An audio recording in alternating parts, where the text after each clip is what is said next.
بنا۔ یہ ان کے آخری الفاظ تھے۔ اس کے بعد وہ دنیا سے رخصت ہو گئے۔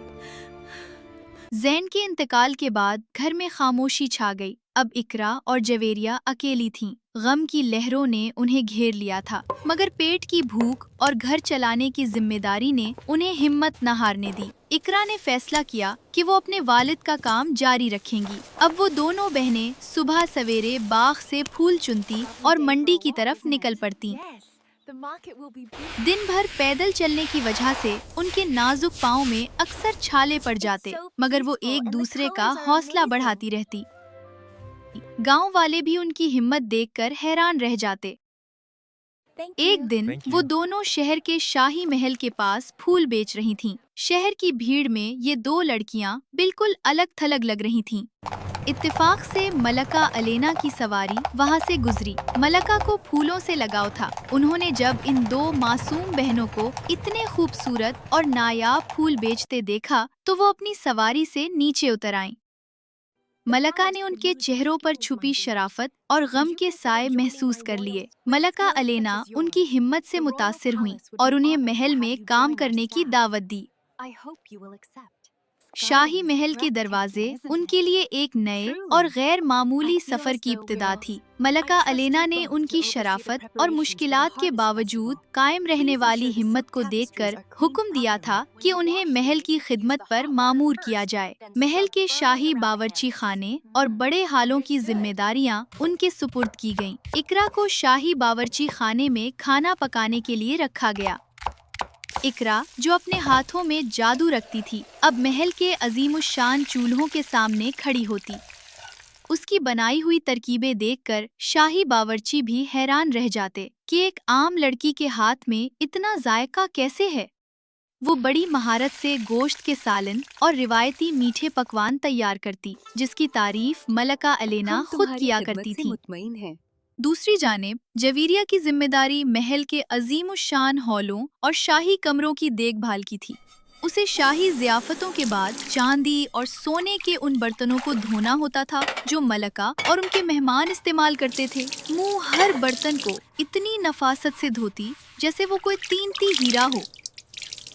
اکثر رات گئے جب محل سو جاتا تو یہ دونوں بہنیں اپنے چھوٹے سے کمرے میں ملتی اور ایک ساتھ کھانا کھاتے۔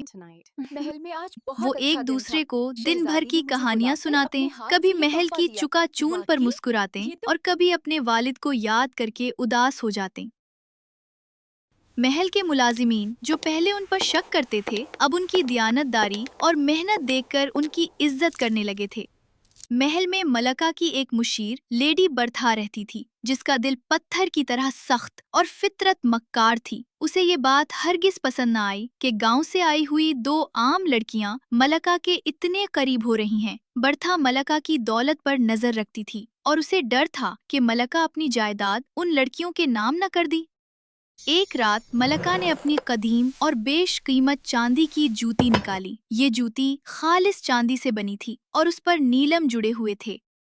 ملکہ نے اسے بڑی احتیاط سے ایک ریشمی کپڑے پر رکھا اور آرام کرنے کے لیے چلی گئیں۔ لیڈی برتھا، جو اپنی مکاری میں بڑی ہوشیار تھی، اس وقت اپنی نظریں اس جوتی پر جمائے ہوئے تھی۔ جیسے ہی اسے موقع ملا، وہ خاموشی سے کمرے میں داخل ہوئی اور جوتی چرا کر اقرا اور جویریہ کے چھوٹے سے کمرے کی طرف روانہ ہو گئی۔ اس نے مہارت سے وہ جوتی اقرا کے اس پرانے لکڑی کے صندوق میں چھپا دی جو وہ گاؤں سے اپنے ساتھ لائی تھی۔ برتھا کے چہرے پر ایک فاتحانہ مسکراہٹ تھی۔ اگلی صبح محل میں ہنگامہ مچ گیا۔ ملکہ اپنی جوتی نہ پا کر سخت پریشان تھی۔ ملکہ کے حکم پر سپاہی ہر جگہ تلاشی لے رہے تھے۔ لیڈی برتھا، جو اب تک خاموش تماشائی بنی ہوئی تھی، اچانک آگے بڑھی اور نہایت عاجزی سے ملکہ کے سامنے جھک کر بولی، ملکہ عالیہ، آپ کا غم بجا ہے، لیکن شاید ہم غلط جگہ تلاش کر رہے ہیں۔ مجھے شک ہے کہ یہ کام محل کے کسی خاص فرد کا ہے جو آپ کے انتہائی قریب رہتا ہے۔ کیوں نہ آپ ان دو بہنوں کے سامان کی تلاشی لیں جو حال ہی میں یہاں کام کرنے آئی ہیں؟ ملکہ الینا نے اسے حقارت سے دیکھا اور سختی سے کہا، مجھے ان لڑکیوں کی شرافت پر کوئی شک نہیں، وہ میرے لیے اپنی اولاد کی طرح ہیں، میں ان پر الزام نہیں لگا سکتی۔ مگر برتھا اپنی سازش سے پیچھے ہٹنے والی نہیں تھی۔ اس نے اپنی مکارانہ گفتگو سے ملکہ کے دل میں شک کے بیج بو دیے۔ ملکہ، جو تب تک شدید ذہنی دباؤ میں آ چکی تھیں، نے آخر کار نیند دلی سے حکم دیا۔ اگر تمہیں اتنا ہی یقین ہے تو ٹھیک ہے، تلاشی لے لو، لیکن یاد رکھنا اگر جوتی نہ ملی تو اس گستاخی کی سزا تمہیں بھگتنی پڑے گی۔ سپاہی اقرا اور جویریہ کے کمرے میں داخل ہوئے۔ اقرا اور جویریہ یہ سب دیکھ کر دم بخود تھیں۔ جب سپاہی نے اقرا کا وہ پرانا لکڑی کا صندوق کھولا تو تمام لوگوں کی آنکھیں حیرت سے پھیل گئیں۔ صندوق کے اندر سے وہ چاندی کی جوتی چمکتی ہوئی برآمد ہوئی۔ اقرا اور جویریہ کے لیے تو جیسے زمین آسمان ایک ہو گئے۔ اقرا چیخ کر بولی، ملکہ عالیہ، خدا کی قسم، ہم نے یہ نہیں کیا، ہم نہیں جانتی یہ جوتی یہاں کیسے آئی۔ ملکہ علینا کا چہرہ درد سے بھر ہے گیا۔ ان کی آنکھوں میں آنسو تھے جو کسی کو نظر نہ آئے۔ انہوں نے اپنی نظریں اقرا اور جویریہ سے پھیر لیں۔ ان کا یقین ٹوٹ چکا تھا۔ انہوں نے سرد لہجے میں حکم دیا، میری نظروں سے دور کر دو انہیں۔